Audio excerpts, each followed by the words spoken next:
Sí, perfecto. Muy bien. Si está todo correcto, vamos a comenzar. Muy bien. Entonces, como había mencionado la coordinadora, el tema 6 es sobre posología.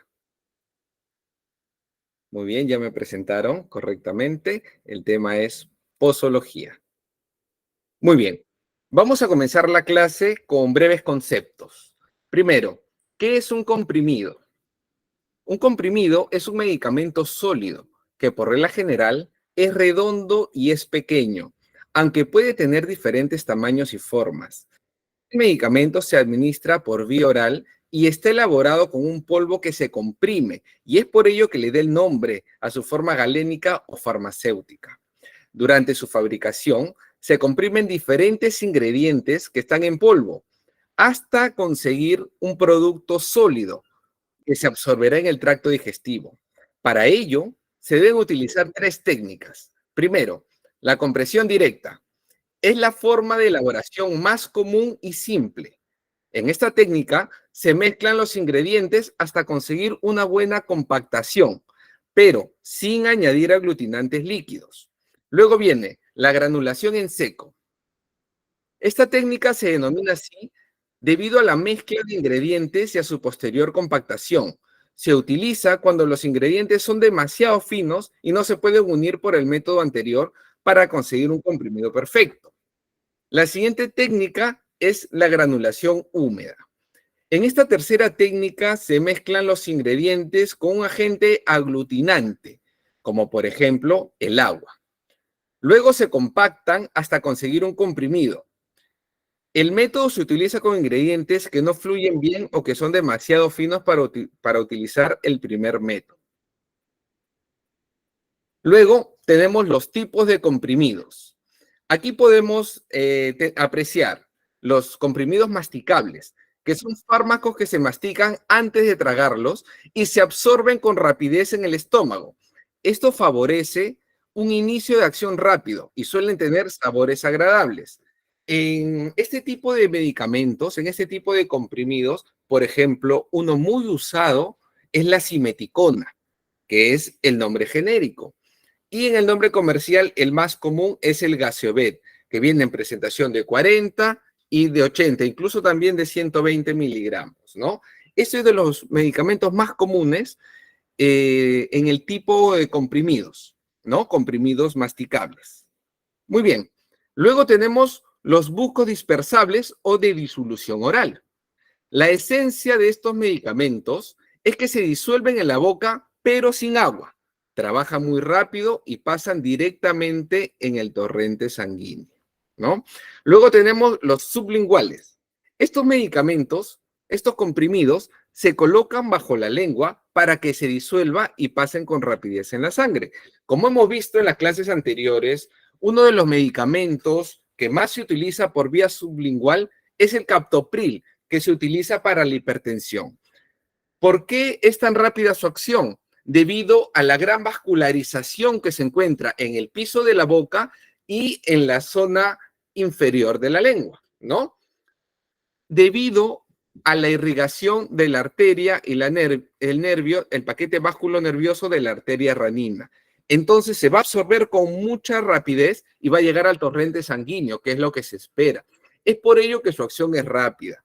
Y aquí ponemos énfasis a lo que hemos hablado en las clases anteriores. Si un paciente presenta cuadro de hipertensión, sus niveles de tensión arterial están elevados, a pesar que ha tomado su medicación, es muy importante darle una tableta de captopril por vía sublingual para poder regular los niveles de hipertensión arterial. Ahora tenemos los comprimidos efervescentes. En esta modalidad, y también con la ayuda del agua, los comprimidos forman una suspensión o disolución y el paciente lo debe beber. No sé si ustedes recuerdan que habían unos comprimidos efervescentes llamados Alka-Seltzer. Hasta ahora hay algunos comprimidos de vitamina C que son efervescentes, ¿no? Entonces, este es otro tipo de comprimido. Muy bien. Ahora, ¿qué es una cápsula? No podemos entender la diferencia entre cápsulas y comprimidos sin saber un poco más sobre las cápsulas, ¿no? Son medicamentos con una cubierta que se absorben en el tracto digestivo. El fármaco que se encuentra dentro de la cápsula se diluye en el torrente sanguíneo, se distribuye y se metaboliza de una forma similar a un comprimido. Muy bien. Ahora tenemos el tipo de cápsulas. Podemos identificar dos tipos, dos grandes subgrupos. Primero, la cápsula de cubierta dura. Estas cápsulas están elaboradas en dos piezas. Primero, la cubierta, que normalmente es de gelatina, y le viene después la tapa, que es fabricada con celulosa. El medicamento en este tipo de cápsulas se encuentra en forma de polvo y se coloca la cubierta de la cápsula. Luego se coloca sobre ella una carcasa para cerrarla.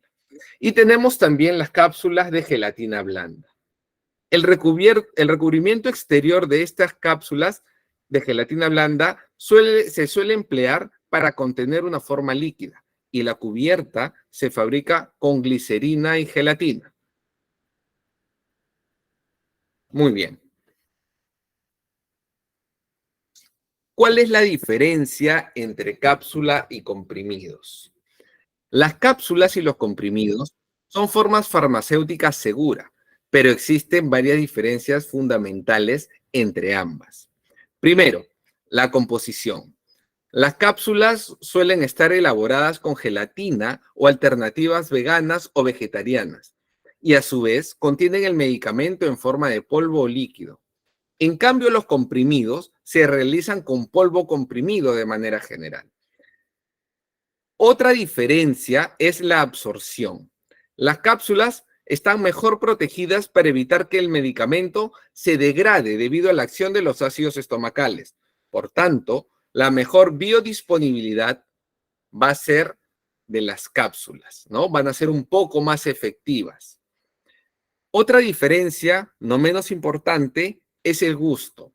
Las cápsulas pueden enmascarar el sabor, aunque la cubierta se disuelve al estar mucho tiempo en boca. Esto puede hacer que el paciente advierta el sabor amargo del medicamento, pero en líneas generales, el paciente va a sentir menos sabor desagradable a comparación de los comprimidos. Entonces, para tenerlo en cuenta, los medicamentos con la presentación de cápsulas van a llegar al sistema digestivo sin degradarse. Y una vez ahí, los ácidos van a degradar esta gelatina, esta glicerina, y el medicamento va a pasar al torrente sanguíneo en mayor proporción de los comprimidos. Ahora, los comprimidos no quieren decir que su efecto va a ser menor, solo que al ser de polvo comprimido, se van a ir degradando mientras va pasando por el tracto digestivo, por el movimiento peristáltico, se puede ir degradando. Pero según los estudios, esa degradación es mínima y no llega a afectar en demasía o de manera considerable los efectos de este fármaco en el organismo. Ahora tenemos otras diferencias. El tamaño. Debido a que el espacio disponible en una cápsula es limitado, en ciertas ocasiones es más práctico elaborar un medicamento en forma de comprimido. Otra diferencia es la división. No es posible dividir en dos una cápsula sin extraer el fármaco. Sin embargo, hay algunos comprimidos que están diseñados para que se puedan partir por la mitad con bastante facilidad. Por ejemplo, hay medicamentos que son prescritos para tomar solo la mitad. Entonces, los comprimidos tienen una ranura que va a hacer que fácilmente se pueda separar en dos. Entonces, el paciente va a poder tomar la mitad, digamos, en la mañana y la mitad en la noche. Pero esto no sucede con las cápsulas, porque cuando vamos a abrir la cubierta de gelatina o de glicerina, lo que hay es un polvo y va a ser muy difícil poder distribuir mitad sin contaminarlo, ¿no? Entonces, esa es una ventaja de los comprimidos frente a las cápsulas, ¿no? Cuando la medicación es la mitad del comprimido. Ahora, también otra diferencia va a ser la precisión en las recetas. como mencionaba, el paso anterior facilita seguir algunas dosis prescritas en el caso de los comprimidos, en cuanto a las cápsulas, ¿no? Cómo deben tomarse de forma íntegra. Por ejemplo, lo que habíamos hablado en las clases anteriores sobre los ansiolíticos. Normalmente recetan el alprazolam de 0,5 miligramos, ¿no?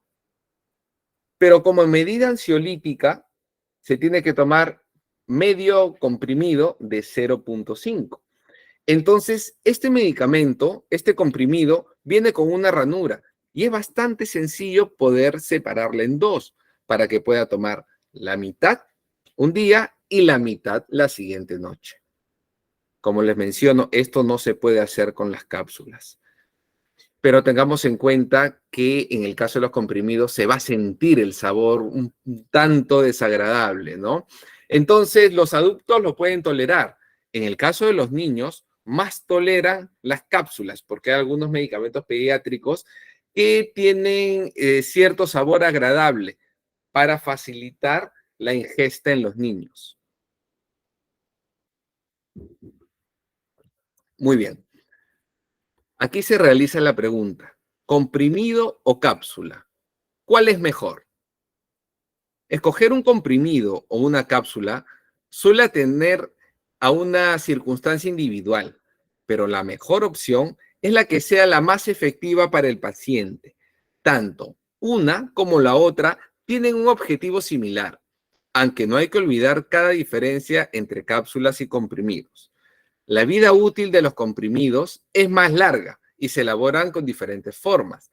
Además, contiene dosis más elevada de los ingredientes activos que las que se suelen incluir en las cápsulas.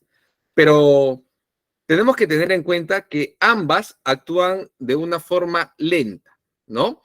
Y en ciertas ocasiones se pueden desintegrar de una manera desigual en el organismo. En esto me refiero a los comprimidos. Por otro lado, la actuación de una cápsula suele ser más rápida que la de un comprimido. Y el motivo principal es que casi la totalidad del fármaco se absorbe al mismo tiempo cuando se toma. Por otro lado, suelen caducar más rápido que un comprimido y son de precio elevado. Muy bien, entonces tenemos que tener en cuenta cuál de las dos vamos a recetar según la necesidad del paciente. Vamos a valorar que el comprimido tiene una duración mayor. La cápsula no dura tanto. Sin embargo, el comprimido, como mencionaba, se va degradando al pasar por el tracto digestivo. En cambio, la cápsula llega íntegra al estómago. Los ácidos van a disolver la capa de glicerina, la capa de gelatina, y la totalidad del fármaco se va a absorber y va a llegar al torrente sanguíneo. Entonces, en este caso, se tiene que valorar cuál es el medicamento que vamos a prescribir, ¿no? Siempre teniendo en cuenta si la prescripción es para un niño o para un adulto, ¿no? Y si es que el medicamento se va a tener que dividir, también es importante ello. Ahora vamos a hablar de la vía de administración oral. Como forma general, la administración de un medicamento debe realizarse siguiendo las condiciones descritas, que es un documento oficial aprobado por la Agencia Internacional del Medicamento y Productos Sanitarios. Entre otras cosas, sus indicaciones, su posología y forma de administración autorizadas. Su uso bajo esas condiciones aseguran que su eficacia, calidad y seguridad han sido evaluadas tanto por los laboratorios, los fabricantes, como por las administraciones sanitarias. Sin embargo, en determinadas circunstancias puede resultar difícil administrar un medicamento siguiendo las condiciones de uso autorizadas. Una administración inadecuada puede ser debida, por ejemplo, a errores de la manipulación, de formas farmacéuticas, también una administración del medicamento en el momento incorrecto, además de las interacciones entre el medicamento y la alimentación. En las clases anteriores vimos el por qué no se administraba un medicamento por vía oral. A ver, aquí les voy a hacer la pregunta para que me puedan responder en el chat. ¿Cuáles eran los motivos para no prescribir un medicamento vía oral? A ver si lo pueden escribir en el chat, por favor.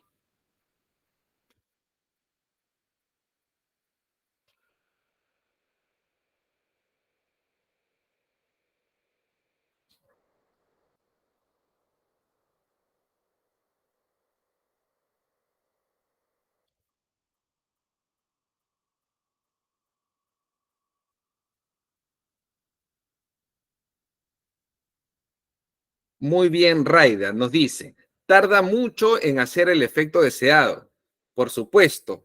¿Y recuerdan por qué se produce este efecto retardado? ¿Recuerdan cuál es el nombre de este fenómeno?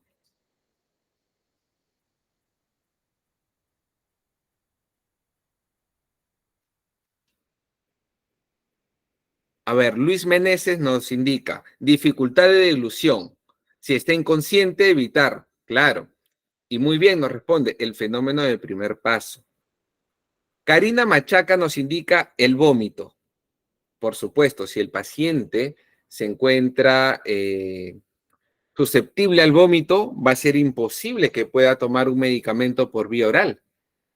Entonces, en ese caso, se tiene que valorar otra vía de administración. Magali Campos coloca difícil, déficit, no. Ahí no. En ese caso no. Maritza Cerrón, muy bien, las náuseas. Justa León comenta, el efecto tarda demasiado, por supuesto, como les comentaba, el fenómeno del paso, ¿no? Muy bien. También Patti Silva escribe, cuando tiene la garganta inflamada. Es un motivo, por supuesto. Es un motivo. Entonces, si tiene una inflamación a nivel de garganta, también se va a valorar otras vías de administración, por supuesto. Vamos a ver. Muy bien, Gabriela Chihuahua, en caso de estar inconsciente, por supuesto. Si el paciente se encuentra inconsciente, de ninguna manera va a poder tomar un medicamento por vía oral, ¿no?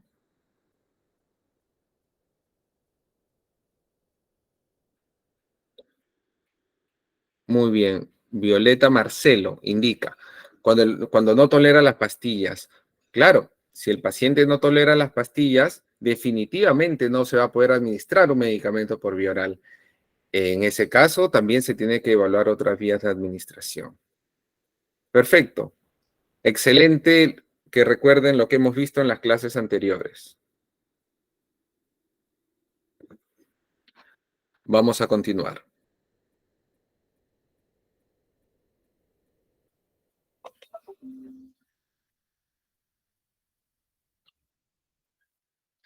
En la mayoría de los casos, la vía oral es la de elección para la administración de medicamentos. Sin embargo, como mencionábamos hace un momento, hay circunstancias que dificultan la administración de formas orales sólidas, como lo son los comprimidos y las cápsulas. Por la necesidad de ajuste de dosis, puede ser también por problemas de la deglución, a su vez también en pacientes pediátricos, ya que se va a hacer muy difícil que un niño tolere la vía oral. También la administración por sondas de alimentación o también incluso por razones económicas. En estos casos, la primera opción, tras asegurar que el tratamiento es necesario, será comprobar si el medicamento está comercializado en otra forma farmacéutica más adecuada para el paciente, como lo son los parches, los inyectables, las tabletas sublinguales, alguna fórmula líquida u otras formas orales que no requieran manipulación, ¿no? Siempre comprobando la equivalencia entre las dosis, como vimos la clase pasada. Como por ejemplo mencioné, cuando en una infección odontogénica al paciente se le tiene que recetar clindamicina de 600 miligramos, que es intramuscular, pero en ese caso el paciente siente mucho temor, no desea que le coloquen la vía intramuscular. Entonces, en ese caso, se hace un sinergismo de potenciación que se le tendría que recetar por vía oral. Recordemos que la clindamicina en vía oral viene en presentación de 300 miligramos. En ese caso, se le tendrían que dar dos. Dos clindamicina de 300 miligramos suman 600 miligramos, que es la equivalencia a la clindamicina por vía intramuscular. Entonces, si vamos a variar de una vía de administración a otra, tenemos siempre que comprobar la equivalencia entre las dosis. Es muy importante. Muy bien. Los comprimidos. Como criterio general, solo se deben fraccionar los comprimidos ranurados, aunque esto no garantiza que la dosis se fraccione exactamente por la mitad, ni que se puedan triturar o masticar, debido a que muchas veces en diversos medicamentos la ranura es solamente una presentación. Entonces, cuando se trata de ranurar, cuando se trata de separar, esta separación no sale exacta, ¿no? Entonces, es por ello que se indica que no se garantiza que al dividirlo se va a separar de partes iguales, ¿no? En 50-50. Solo se podrán triturar los comprimidos que no tienen cubierta. Una vez triturados, se deben disolver entre 10 a 30 mililitros de agua, ¿no? No administrar una disolución completa. Algunos comprimidos no se disuelven y se forma una suspensión que se debe agitar antes de administrar. Algunos medicamentos también se dispersan sin agua y sin necesidad de ser triturados, ¿no? Como les mencionaba, en el caso de la alprazolam de 0,5, la vamos a dividir en dos como efecto ansiolítico, la mitad en una noche, la mitad en la siguiente noche y se toma con un vaso con agua. Muy bien. Ahora, respecto a las dosis habituales. El médico realiza la prescripción de un régimen posológico. Esto en relación al paciente y a las dosis habituales. Estas dosis de referencia son las que se contemplan de manera teórica para cada principio activo.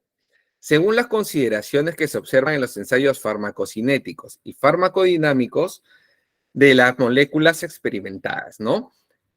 En esto se establece la correlación entre la eficacia y la toxicidad de las diferentes concentraciones en el plasma y se determina la dosis, teniendo en cuenta factores como la absorción, la distribución y la eliminación de los fármacos.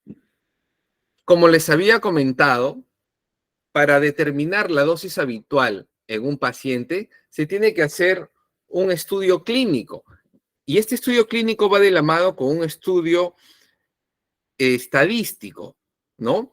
Entonces, en este estudio clínico, en esta muestra clínica, se va a tomar una población de muestra. Esta población tiene que ser heterogénea, quiere decir personas de diferente estrato socioeconómico, de diferentes edades, de diferentes contexturas, de diferentes etnias raciales. Y todo este grupo heterogéneo se les va a dar cierta dosis de medicamento y a algunos se les va a dar placebo, ¿no?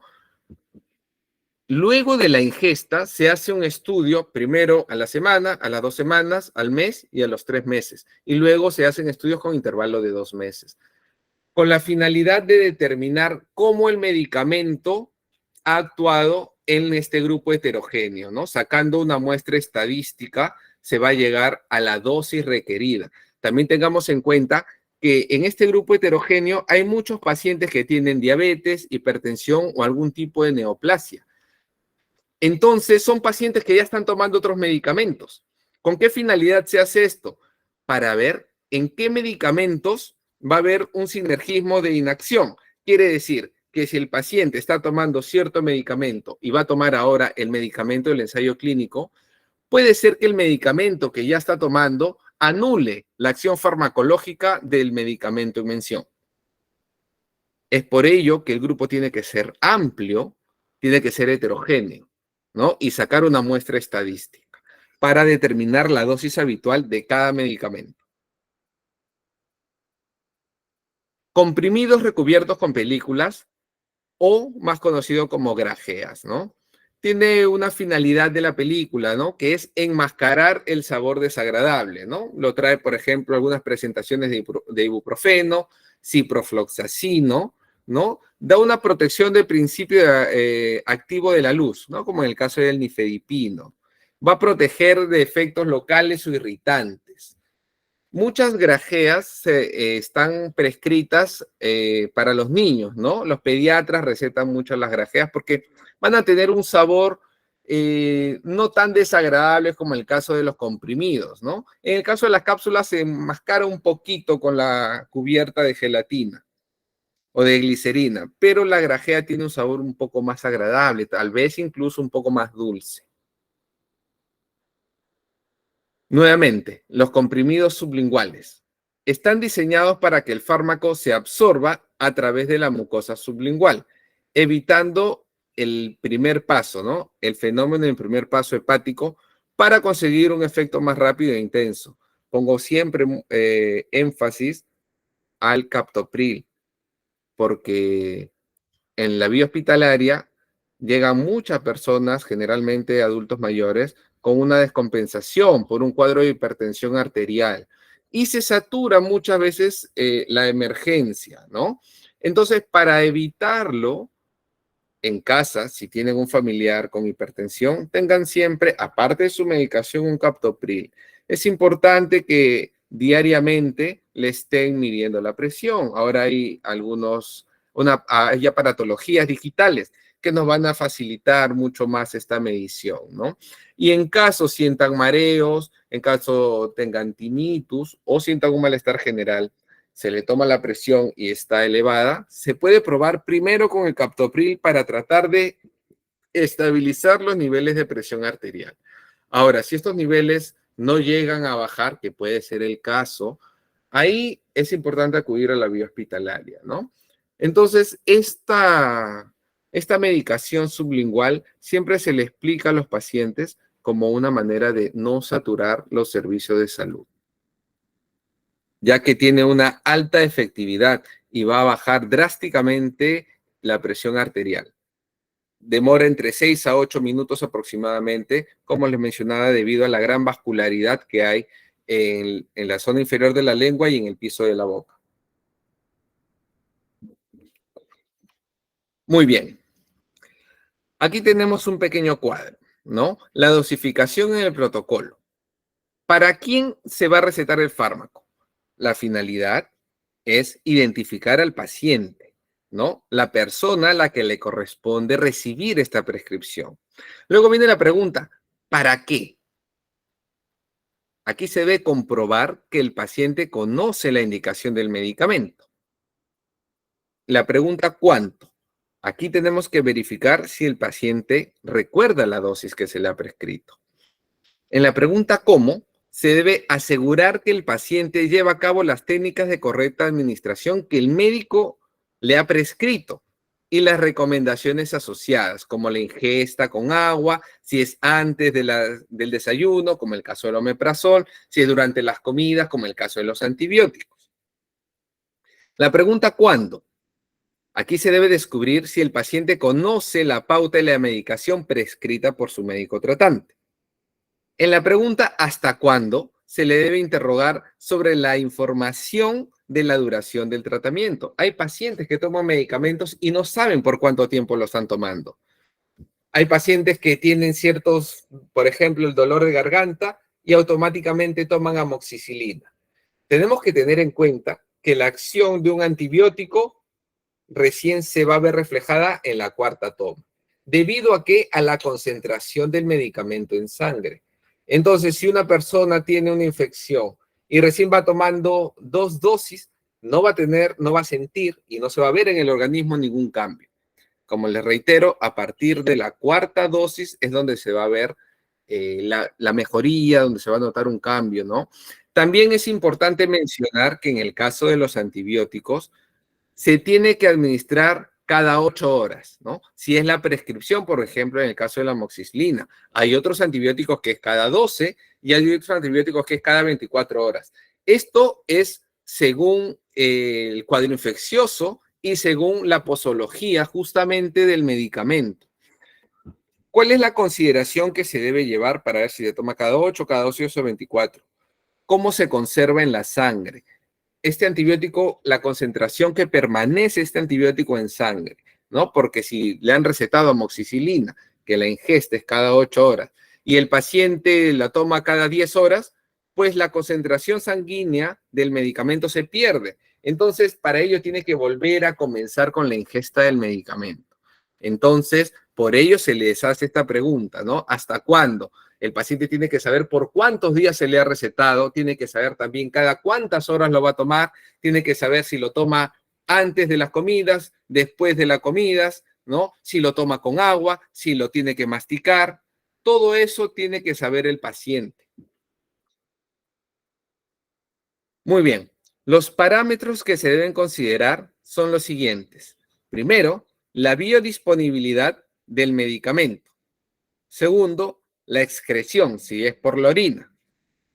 Luego viene la unión a proteínas plasmáticas, la depuración, el volumen de distribución, la vida media del medicamento en el organismo, las concentraciones eficaces y las concentraciones tóxicas, ¿no?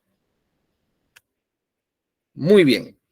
Aquí tenemos una tabla de los tipos de dosis. Tenemos medicamentos de dosis diarias. Esta dosis es recomendada para tomar en periodo de 24 horas, a partir, repartiendo entre una y otra toma, ¿no? Entonces, como les mencionaba, hay medicamentos que se tienen que tomar cada 24 horas, ¿no? Como en el caso de la citromicina. Luego tenemos la dosis óptima. ¿Qué quiere decir? Es la cantidad de fármaco eficaz en cada paciente que va a resolver el problema para el cual ha estado indicado. Tenemos también la dosis de inicio, que es la dosis menor a la terapéutica aconsejada al inicio de los tratamientos, en que es necesario empezar con dosis bajas para reducir la posibilidad de aparición de efectos secundarios molestos. Tenemos también el concepto de dosis máxima. Aquí se refiere a la cantidad de fármaco a la cual no se debe exceder, puesto que aparecerán los efectos de la toxicidad del principio activo. Habitualmente se expresa como dosis máxima diaria, ¿no? ¿Cuántos miligramos de medicamento la persona lo puede ingerir para no tener toxicidad, para no tener reacciones adversas?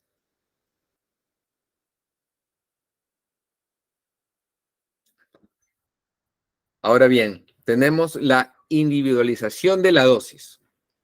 El tratamiento óptimo y el régimen de dosificación se establecen según los límites de prescripción habituales de los fármacos, por supuesto, los márgenes terapéuticos, las características del individuo y la gravedad de la enfermedad que hay que tratar. Las características del paciente que debe considerar el farmacéutico son la edad y el peso, así como alguna posible complicación en su estado de salud que implique previsiblemente una respuesta diferente ante las dosis habituales. En caso de que las dosis prescritas sean diferentes de las recomendadas, es preferible confirmar con el prescriptor, con el médico tratante, la dosis que le ha recetado, para que el facultativo pueda en su caso ratificarla, ¿no? Es muy importante que sepan que los medicamentos, por ejemplo, en las dosis pediátricas, se va a recetar la cantidad de gramaje del medicamento según el peso y el tamaño del niño. Y también en muchos casos se va a medir el gramaje del medicamento entre la estatura y el peso del adulto. Pero generalmente los medicamentos, por ejemplo, habituales, antiinflamatorios, antibióticos, ya vienen con una dosis dada, ¿no? Y los médicos tratantes se van a basar en esa dosis para poder recomendarle el medicamento a elección según la casuística del paciente. Tenemos aquí una tabla del cálculo de dosis. Este es un ejemplo ante diferentes presentaciones de un mismo principio activo, ¿no?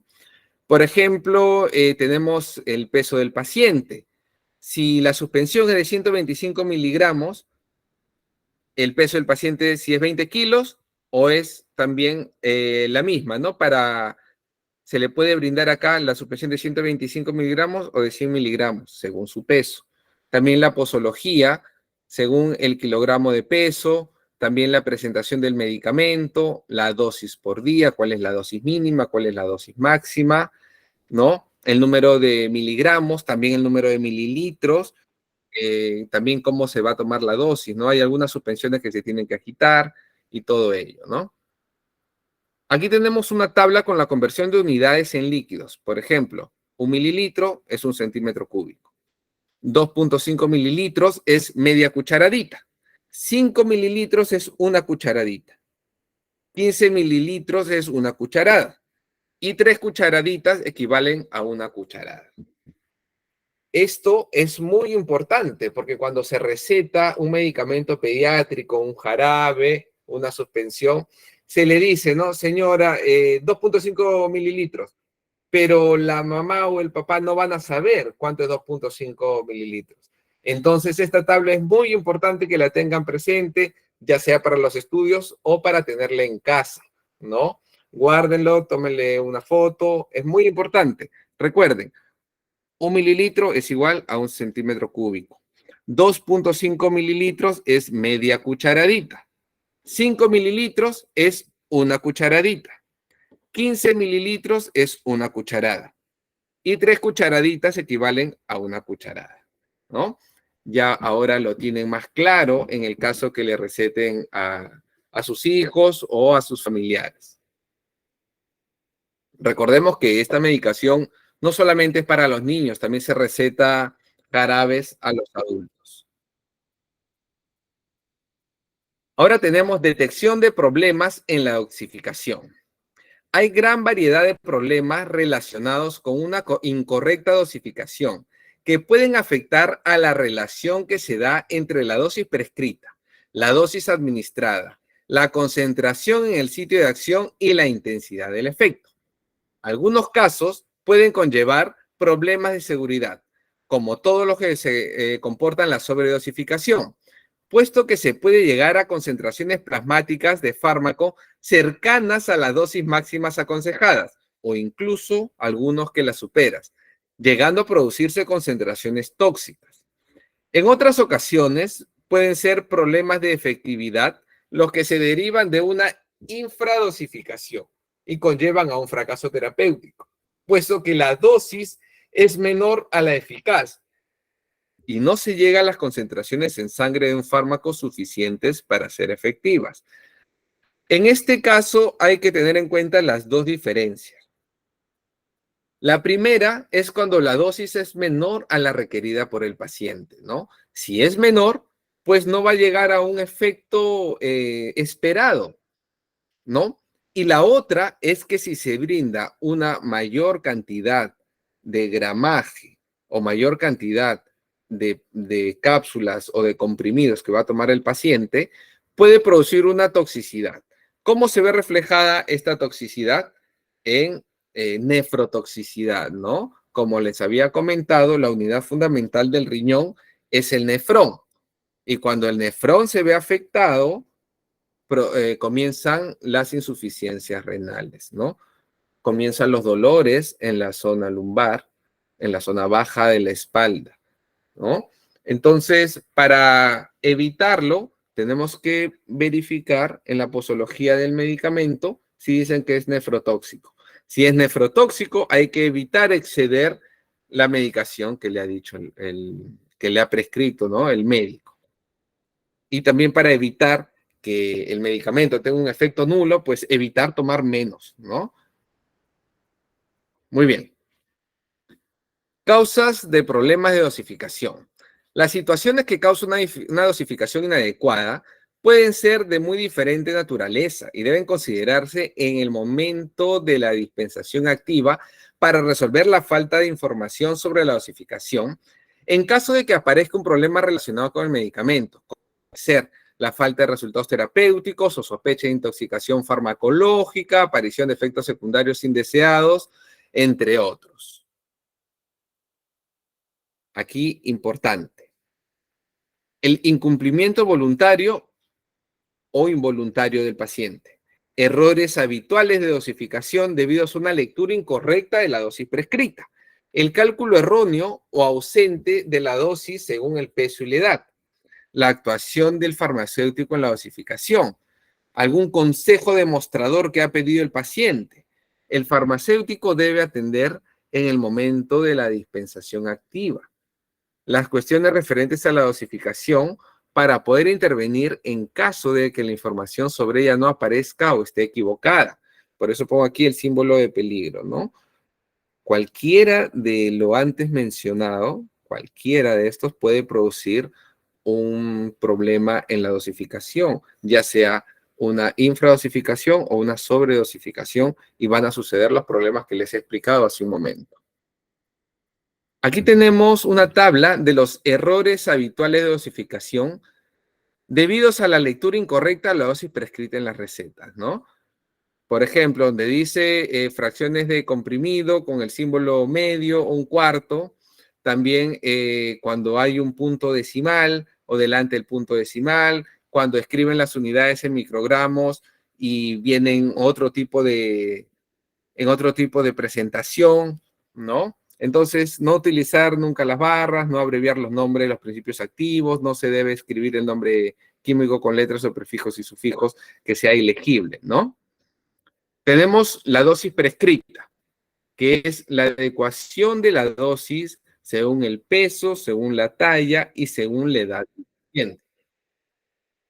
Para ello se tiene que buscar información técnica sobre dosis habituales y márgenes terapéuticos permitidos.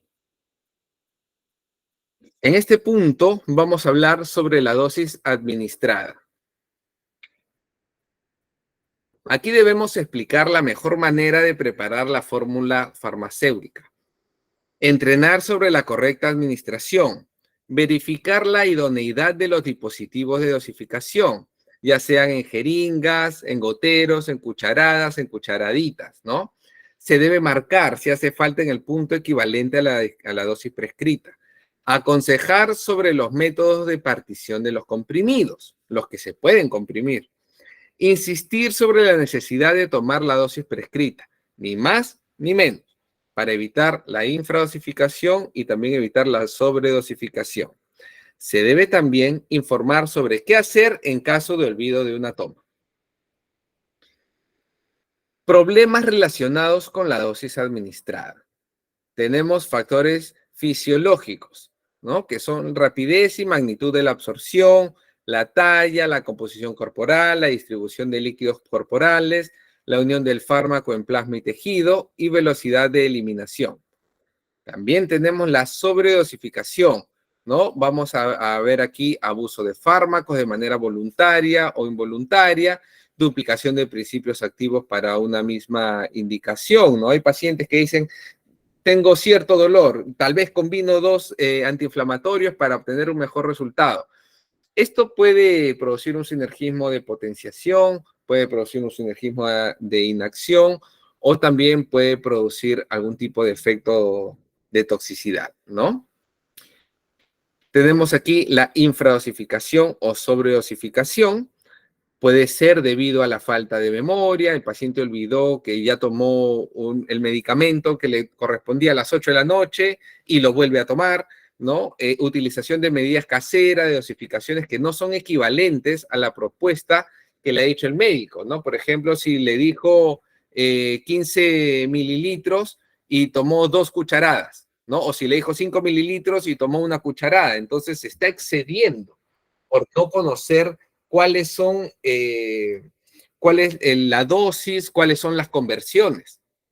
Y muchas veces también esto se da porque los médicos no explican correctamente, ¿no? También se debe a una mala preparación de las formas farmacéuticas. Pero lo más probable es que sea debido a una administración incorrecta también de las formas farmacéuticas. Dejar el medicamento en el fondo del vaso, ¿no? Y cosas así.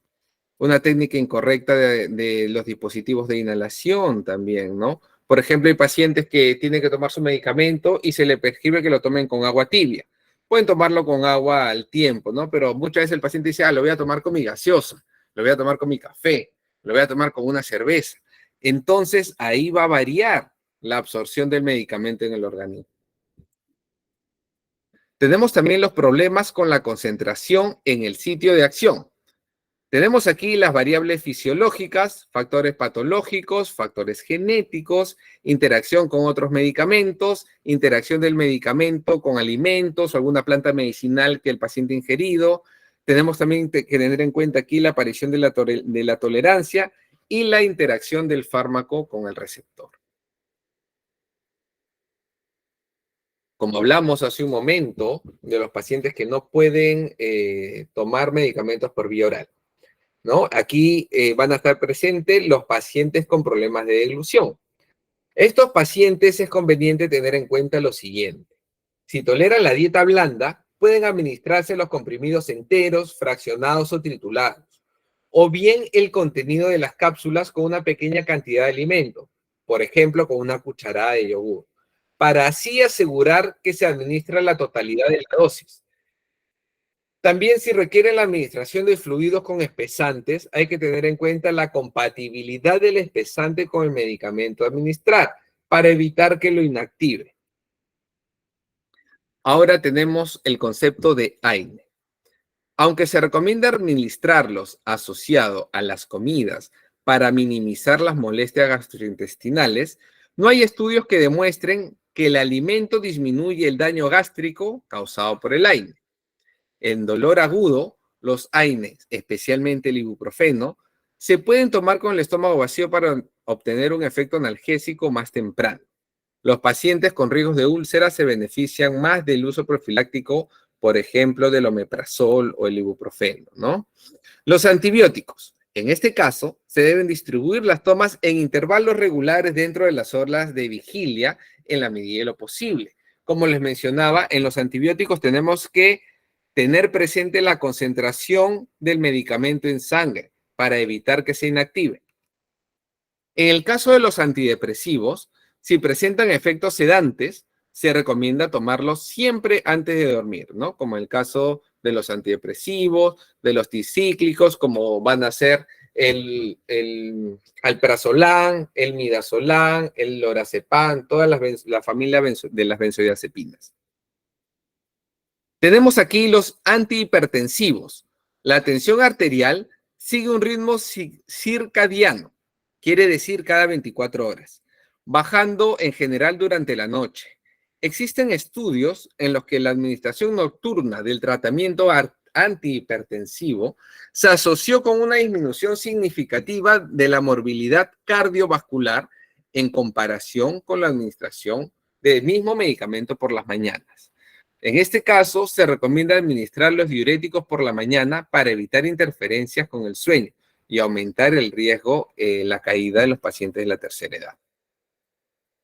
Tenemos los corticosteroides. Su liberación tiene un ritmo circadiano, por lo que se recomienda administrar la dosis de mantenimiento por la mañana, de preferencia con alimentos, para mimetizar la producción normal del cortisol y minimizar la suspensión adrenocortical. Tenemos las estaninas, que la producción del colesterol sigue un ritmo también circadiano, por lo que suelen recomendar las tomas nocturnas. Ahora tenemos las interacciones entre alimentos y medicamentos. La administración de medicamentos se asocia con frecuencia a la ingesta de los alimentos, por lo que la posibilidad de que existan interacciones entre ambos es muy elevada. Es importante que el profesional sanitario conozca estas interacciones, ya que pueden ser una fuente de efectos adversos y de alteraciones en la respuesta farmacológica. Si es el alimento el que interacciona sobre el medicamento, pueden aparecer efectos beneficiosos, como por ejemplo la mejora de la eficacia y la reducción de los efectos adversos. O también puede ser una interacción perjudicial, ¿no? Como una disminución de la eficacia, la toxicidad. Aquí tenemos un cuadro con las deficiencias causadas por los medicamentos, ¿no? Por ejemplo, el aceite mineral va a afectar la vitamina A, la vitamina D, la vitamina K, ¿no? Por ejemplo, el cloruro de potasio va a afectar la vitamina B12, ¿no? Los glucocorticoides va a afectar el calcio y la vitamina D. La heparina afecta la ingesta de la vitamina D también, ¿no? En el caso de la metformina, va a afectar la ingesta de la vitamina B12, ¿no? Entonces, este cuadro también es bastante importante. Aquí tenemos interacciones de los medicamentos. Por ejemplo, los alimentos ricos en vitamina C, como son los cítricos y el kiwi, mejoran la absorción de hierro. Los alimentos ricos en vitamina E aumentan el riesgo de sangrado de los anticoagulantes, ¿no? Por ejemplo, los pacientes que tienen una dieta rica en grasas van a aumentar la biodisponibilidad del albendazol, los pacientes que tienen una dieta rica en proteínas va a disminuir la biodisponibilidad de la carbidopa, y la fentonina y la levodopa, ¿no? La levodopa para los pacientes que tienen Parkinson. Entonces, si su dieta es rica en proteína, va a disminuir la acción del medicamento, ¿no? Ahora, importante, la interacción del alcohol en los fármacos. En el caso de los AINES, aumentan el riesgo de hemorragia gastrointestinal. Por eso se recomienda no tomar medicamentos con alcohol. En el caso de los antihipertensivos y los nitratos, produce un efecto vasodilatador y potencia su efecto hipotensor, ¿no? Aquí les voy a hacer una pregunta.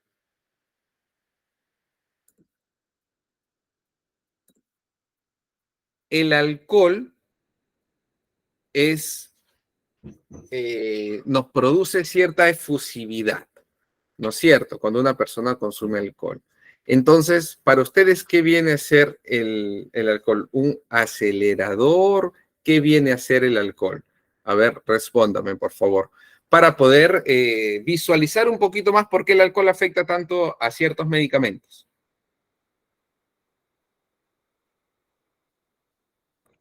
Hay personas que dicen que el alcohol les da un poco más de valentía, ciertas cosas, ¿no? Entonces, esto es un concepto erróneo. El alcohol es un depresor del sistema nervioso central, ¿no? El alcohol es depresor del sistema nervioso central.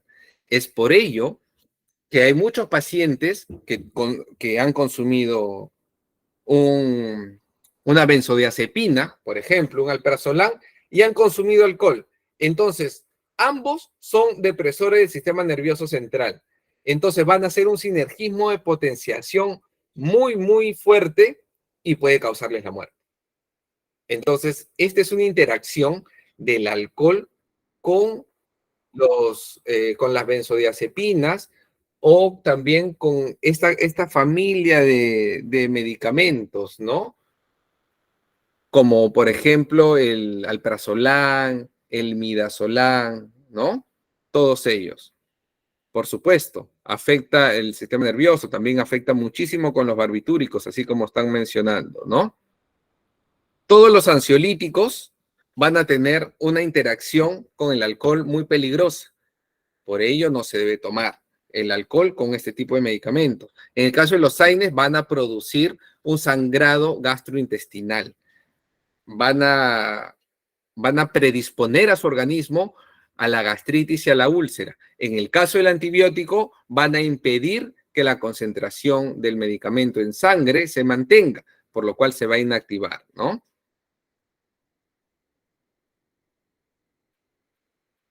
Entonces, aquí dice claramente en el cuadro, los antidepresivos, ansiolíticos, analgésicos opioides, anticonvulsivantes, antihistamínicos y sedantes, el alcohol va a aumentar el efecto depresor. Entonces es sumamente peligroso y se debe evitar a toda costa.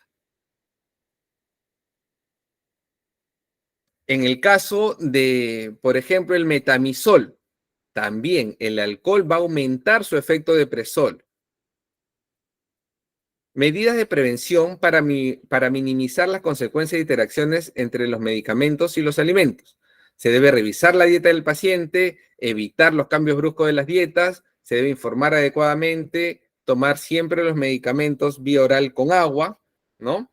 Y los medicamentos que son en ayunas, por supuesto, seguir las indicaciones del médico, ¿no? Y tomarlos en ayunas.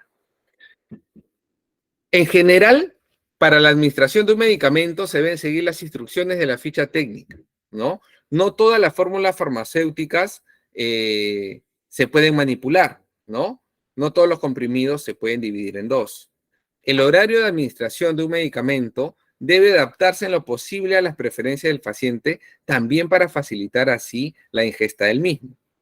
A la hora de administrar un medicamento con comida, hay que tener en cuenta las posibles interacciones. Estas interacciones de medicamento-alimento clínicamente relevantes son difíciles de predecir. Tenemos ahora el concepto de insuficiencia renal. En los pacientes con insuficiencia renal se disminuye la velocidad de eliminación de los fármacos que son excretados inalterados por la orina y de sus metabolitos, aumentando así la consecuencia, la duración y la intensidad de sus efectos. Además, las anormalidades bioquímicas del fallo renal pueden alterar la relación entre dosis y efecto, incluso de fármacos que no son eliminados por el riñón. Insuficiencia hepática.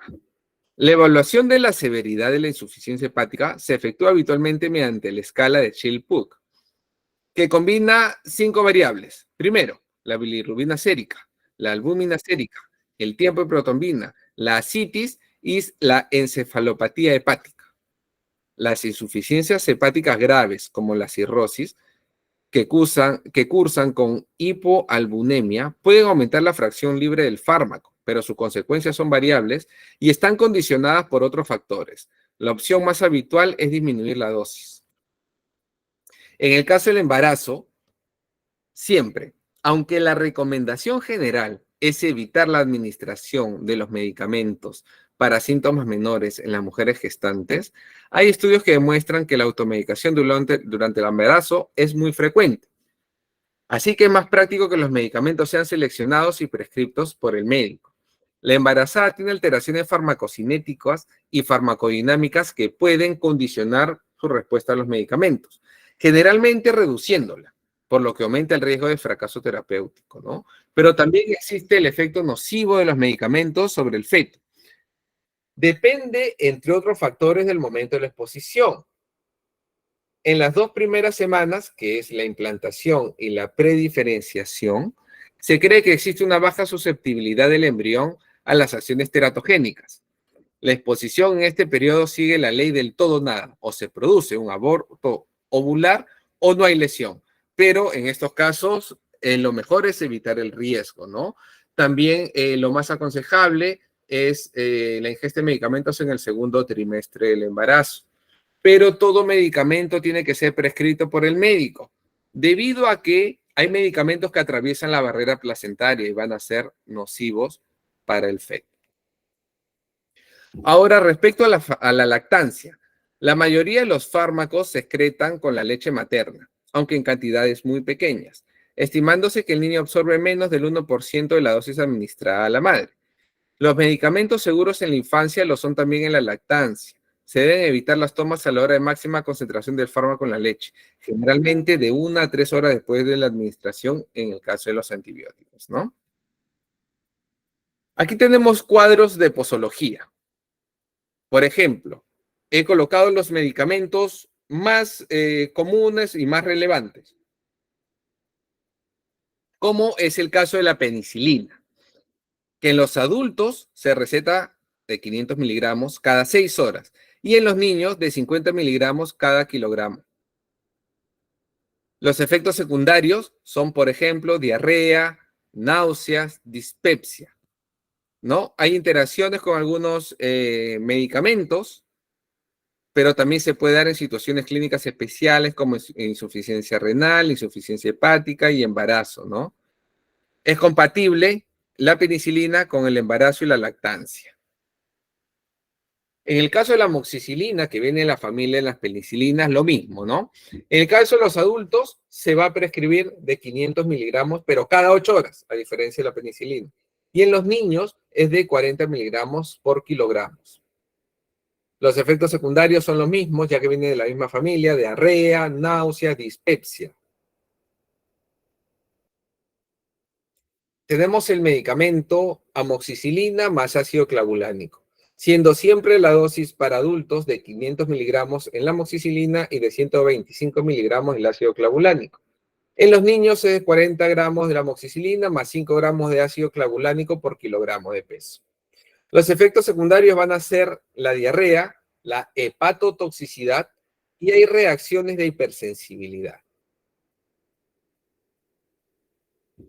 En el caso de la clindamicina, como les mencionaba, es un antibiótico muy usado para infecciones odontogénicas.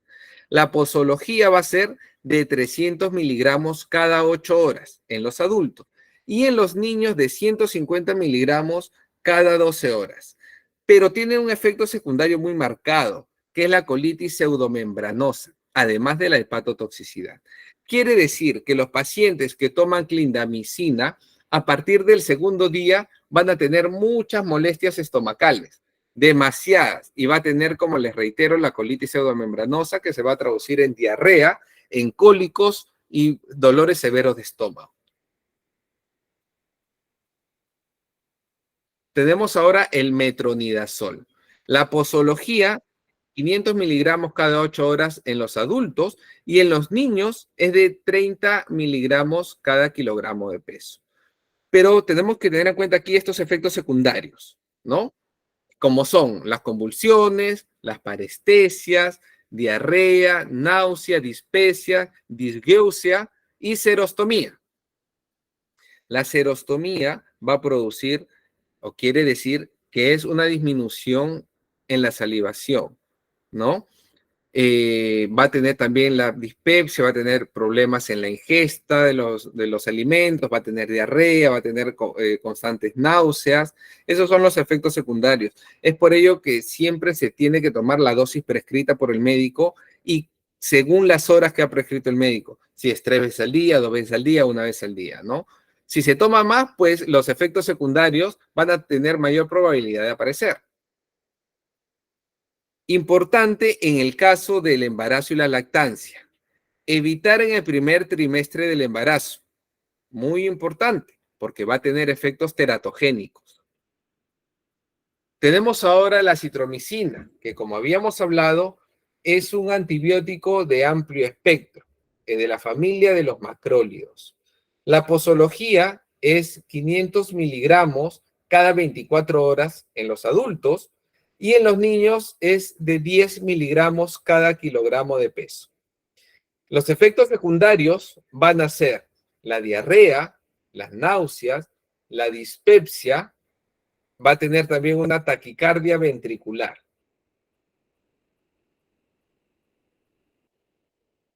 Muy bien. Es compatible este medicamento con el embarazo y con la lactancia.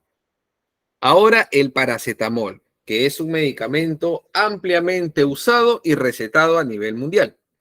La posología del mismo va a ser 500 miligramos cada 4 horas en adultos y de 10 a 15 miligramos por cada kilogramo de peso en los niños.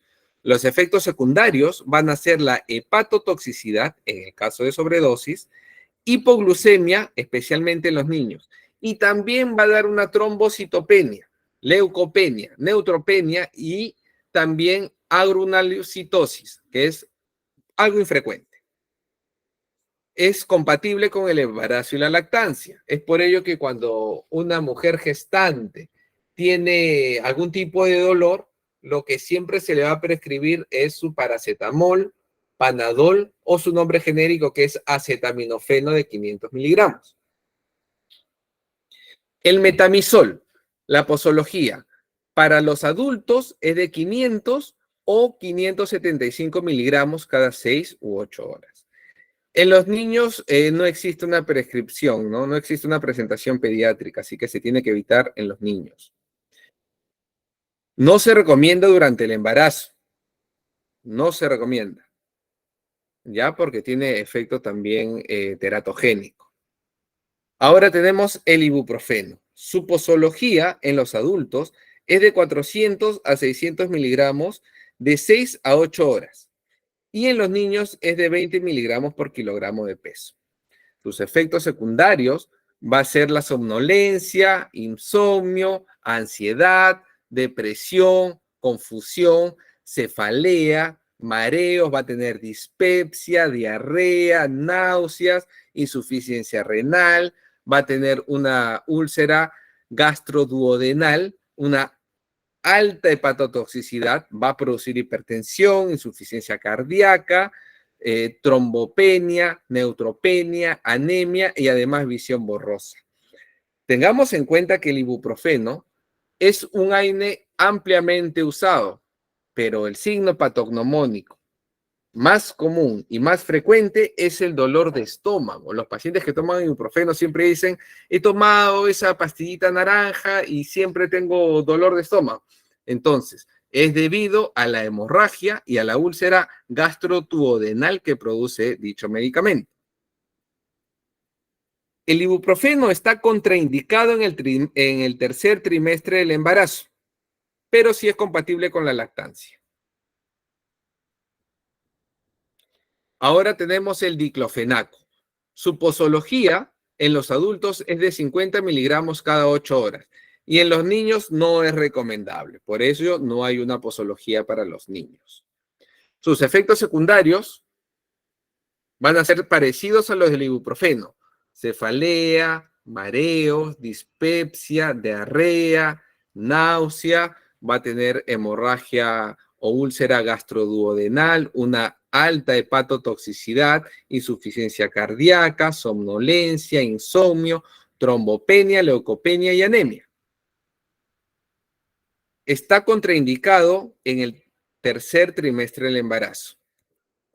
Y se tiene que evitar en el caso del asma, enfermedad inflamatoria intestinal, también los que son hipersensibles al ácido acetilsalicínico o más conocido como aspirina, ¿no? Ahora tenemos el naproxeno. La posología en adultos es de 500 miligramos cada 12 horas y tampoco es recomendado en niños. Los efectos secundarios van a ser los acúfenos, que son ciertos sonidos como sonido de mar, ¿no? Como olas de mar van a escuchar. Luego van a tener la cefalea, los mareos, también alta hepatotoxicidad, somnolencia, insuficiencia cardíaca, hipertensión. Va a producir también reacciones de hipersensibilidad al medicamento. Está contraindicado también en el tercer trimestre de embarazo. No se recomienda de ninguna manera durante la lactancia.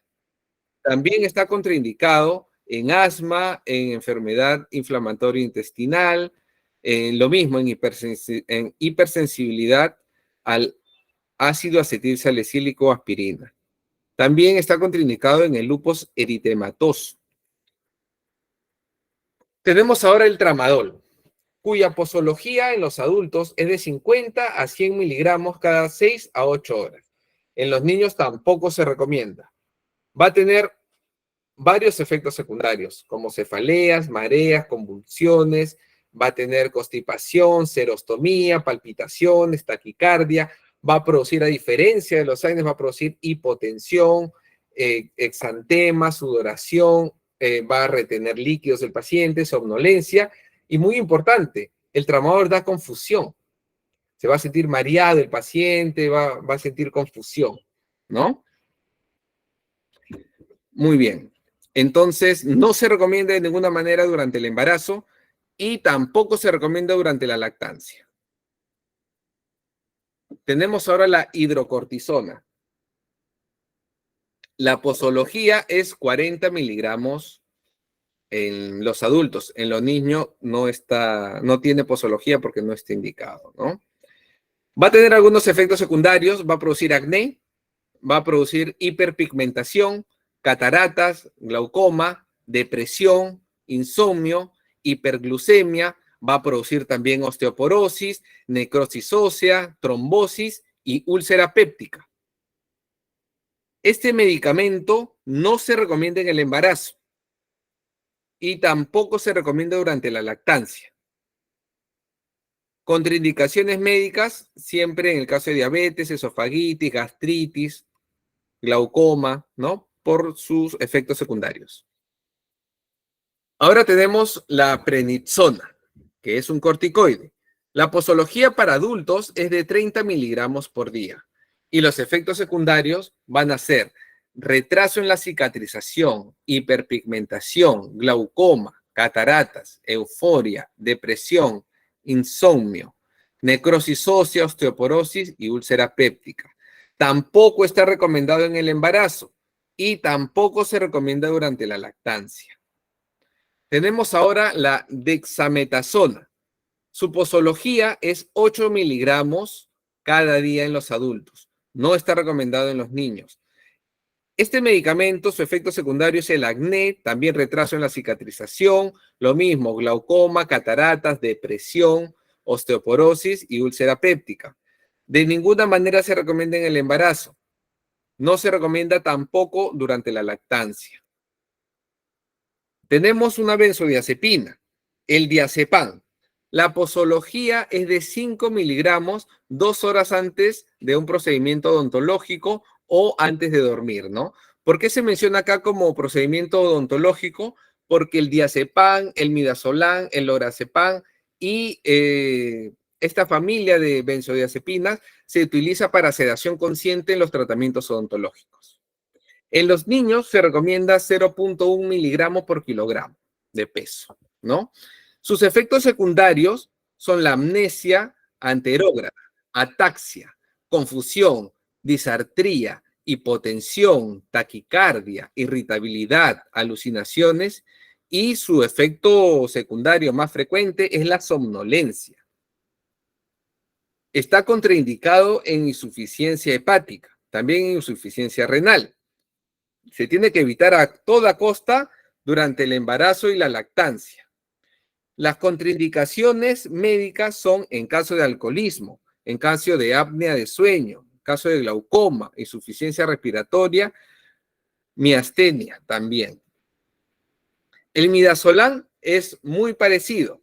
La posología en los adultos es de 15 miligramos 1 hora antes del procedimiento odontológico o 1 hora antes de dormir. En el caso de los niños es de 0,3 a 0,5 miligramos cada kilogramo de peso 1 hora antes del procedimiento odontológico o 1 hora antes de dormir.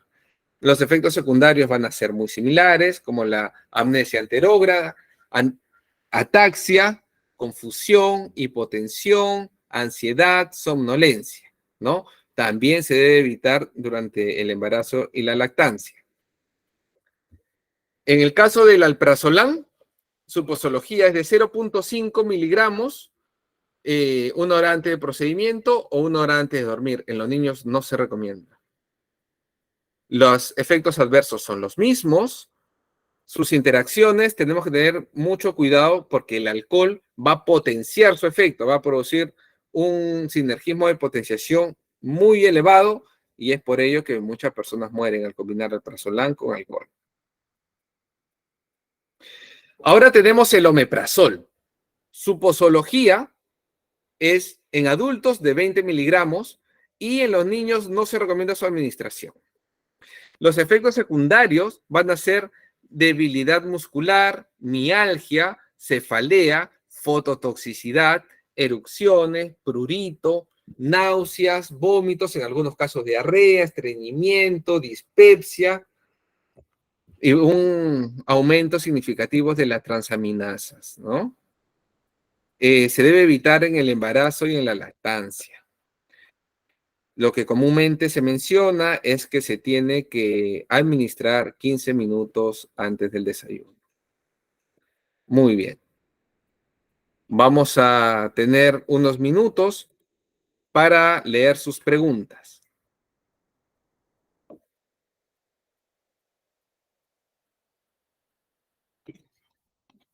Muy bien. A ver, Dayana pregunta. Profesor, una pregunta. A mi niña de 11 años con peso 45 kilogramos y están ya de 1,55 le recetaron naproxeno. Cada 12 horas condicional al dolor muscular. Tiene hiperlasitud articular. ¿Estará bien que tome esa pastilla? Si no tiene alguna otra condición, no habría mayor problema, ¿no? Hemos visto cuáles son las contraindicaciones, pero normalmente las contraindicaciones en ese caso van cuando se aumenta la dosis, cuando se toma doble medicación, ¿no? Pero en el caso que el médico se lo ha recetado, no habría ningún problema. Muy bien. Vamos a ver.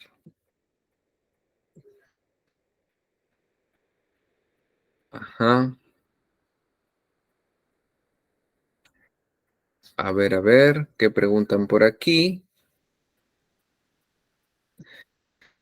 Ale Tomodachi pregunta, ¿recuerda que dijo que teníamos que tomar más medicamentos en caso? No, en el caso de tomar alcohol, se debe evitar la ingesta de medicamentos, ¿no? Porque en algunos casos, como las benzodiazepinas, va a aumentar significativamente su efecto. Y también en otros casos los va a activar, como en el caso de los antibióticos, ¿no? Es por ello que se tiene que evitar a toda costa la ingesta de medicamentos en el caso que vayan a tomar alcohol. Siempre, siempre evítenlo.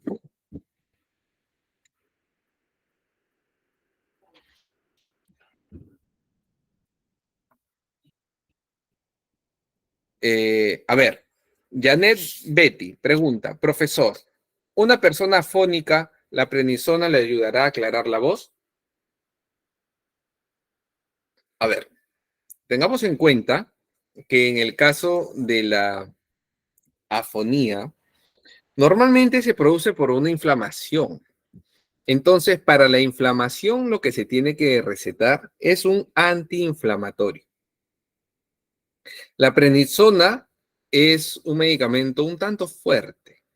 Es un medicamento que te va a inmunosuprimir, ¿no? Entonces, el corticoides son medicamentos que se tienen que tomar solamente de ser necesario el caso, porque como les digo, te inmunosuprime. Y si el medicamento te inmunosuprime, quedas más susceptible ante otras enfermedades, quedas susceptible ante otros microorganismos, porque tu sistema inmunológico se va a ver menguado, va a estar disminuido, ¿no? Por esa razón, siempre tenemos que tener en consideración los efectos que produce la prednisona. Yo te aconsejo que en ese caso tomes un Celecoxib de 200, tomes un naproxeno de 550, ¿no? O antiinflamatorio con menos efectos secundarios. Muy bien. Violeta Marcelo pregunta, si se toma dexametasona por más de 5 días, ¿descalcifica los huesos? En el caso de la descalcificación, es cuando el tratamiento es prolongado. 5 días no es un tratamiento muy prolongado, ¿no? Hay pacientes que se les receta este tipo de medicación por un mes, por 6 semanas, ¿no? Ahí la incidencia de descalcificación aumenta, pero 5 días es poco, no va a haber mayor problema. Zulay Mare pregunta, profesor, el ibuprofeno, diclofenaco, según leí allí, son contraindicados cuando el paciente es asmático. Hay estudios que indican que este tipo de AINES van a producir un aumento de la mucosidad alveolar. Quiere decir que no en todos, pero en muchos pacientes les va a producir algún tipo de sibilancia, les va a producir que se aumente el riesgo de una crisis asmatiforme. No en todos los casos, pero está descrito, ¿no? Y como está descrito, se pone en los efectos secundarios o en las consideraciones a tener. A ver, Maritza Cerón pregunta, cuando un paciente se intoxica con un medicamento por alergia, ¿qué medida se debe tomar? Aquí tenemos que tener en cuenta cuál es la vía de administración del medicamento. Debido a que si lo tomó por vía oral, el medicamento, y el paciente indica que es alérgico, se le puede inducir al vómito, primero, ¿no?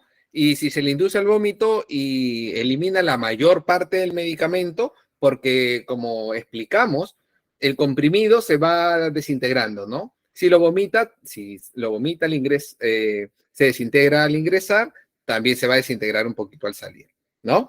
Entonces, en el caso de vía oral, inducir al vómito, ¿no? Dar mucho líquido, dar leche, y en el caso de una alergia simple, como algún tipo de ronchitas, de histaminas, ¿no? De aumento de la histamina en sangre, se tiene que dar un antihistamínico como la loratadina, la cetiricina, levocetiricina o desloratadina, ¿no? En el caso de alergia y se ha colocado una ampolla intramuscular, ahí cambia totalmente la figura, porque ahí tenemos segundos para actuar. Y en ese caso se debe colocar una ampolla de hidrocortisona para evitar el shock anafiláctico, para evitar el edema angioneurótico. Yurimar Romero pregunta, ¿la antalgina tiene el mismo efecto que Reprimán? Sí, funcionan para lo mismo. Profesor, la dexametasona, ¿por qué hace daño a las personas que tienen diabetes? A ver, Permítame un momentito. Sí, como me decía, no es que produzcan un daño, es que el medicamento se va a excretar por vía renal y los pacientes diabéticos van a siempre padecer de tres cosas. Primero, la vía renal, luego la vía ocular y después las zonas periféricas. ¿Cuáles son las zonas periféricas? Los pies.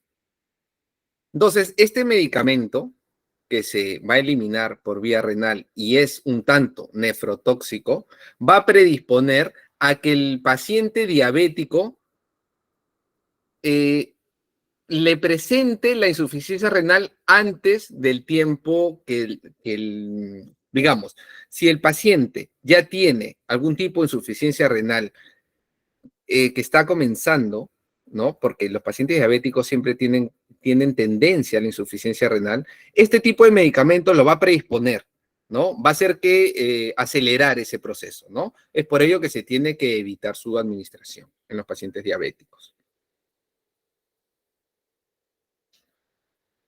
A ver, Tito Díaz pregunta, ¿una persona con problemas cardíacos puede tomar cualquier medicamento? No, no. En caso de pacientes cardíacos, hay que preguntarle, hay que hacer la consulta al cardiólogo, ¿no? Juliana Ríos, profesor, una pregunta. Cuando una persona está tomando vitamina, ¿puede tomar alcohol? En el caso de la vitamina no es un medicamento, ¿no? No habría mayor interacción. Sin embargo, si va a tomar alcohol, siempre evitar cualquier tipo de medicamentos, ¿no?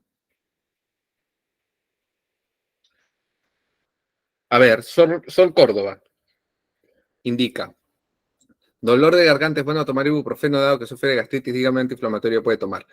A ver, si tiene dolor de garganta y tiene gastritis, el medicamento de elección es el Celecoxib de 200 miligramos cada 8 horas, debido a que es el antiinflamatorio que es menos nocivo en el caso de gastritis. Muy bien. Luis Meneses coloca, mi estimado docente, en el caso de la toma de benzodiazepinas previo a un tratamiento quirúrgico dental, ¿no potencia la acción del anestésico dental? Si fuese un paciente que sufre de presión baja, esa es mi duda. Según el caso, ¿por qué? Porque hay casos, como por ejemplo en los pólipos pulpares, la anestesia no hace efecto, no llega, debido a que hay una calcificación y está interfiriendo el paso del anestésico en el conducto nervioso. En ese caso, se le cita al paciente una hora antes y el odontólogo le brinda el medicamento. ¿Con qué finalidad? Con la finalidad de monitorear cómo se encuentra el paciente una hora previa al tratamiento odontológico. Tengamos en cuenta que el efecto del medicamento es de 20 a 40 minutos. Entonces, el paciente no puede ir a la consulta habiendo tomado antes, no, porque no es para todos los casos, porque supongamos que le vayan a hacer una cirugía. En el caso de las cirugías, si el paciente toma una benzodiazepina, este medicamento interfiere en el proceso natural de cicatrización. Quiere decir que la herida no va a cerrar, va a producir una alveolitis, va a tener moretones, ¿no? Y van a pensar que ha sido por una mala praxis, pero es porque la benzodiazepina interfiere en el proceso natural de cicatrización. Entonces, si el odontólogo se lo receta y le da una hora antes del tratamiento, bien, ¿no? Pero no lo debe tomar de manera así indiscriminada antes de la consulta odontológica, no es recomendable.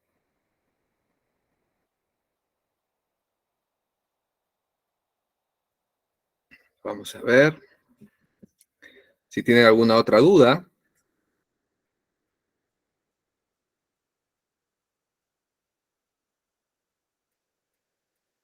Profesor, ¿por qué siempre las personas que sufren diabetes tienen que sufrir del limón? O sea, No lo escuché.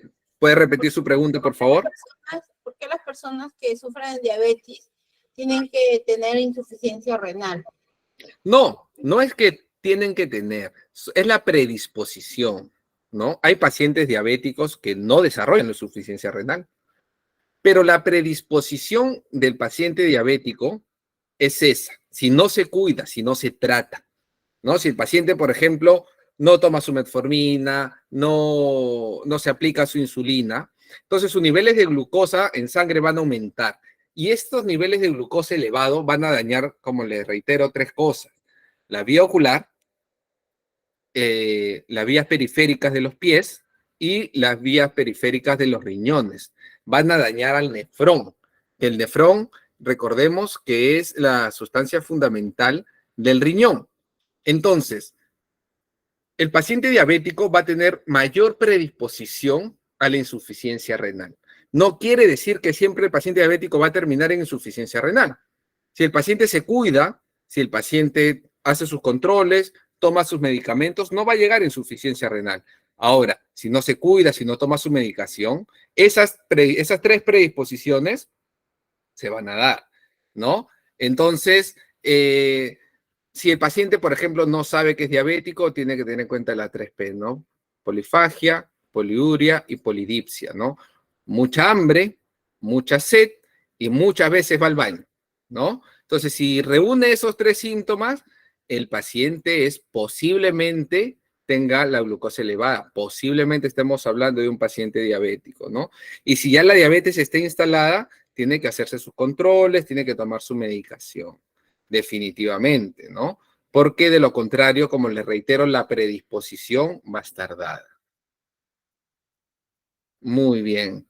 Entonces, si no hay más preguntas, han sido un excelente grupo. Me ha gustado mucho, ha sido de mi agrado brindarle estas clases y espero tenerlos nuevamente en alguna otra clase.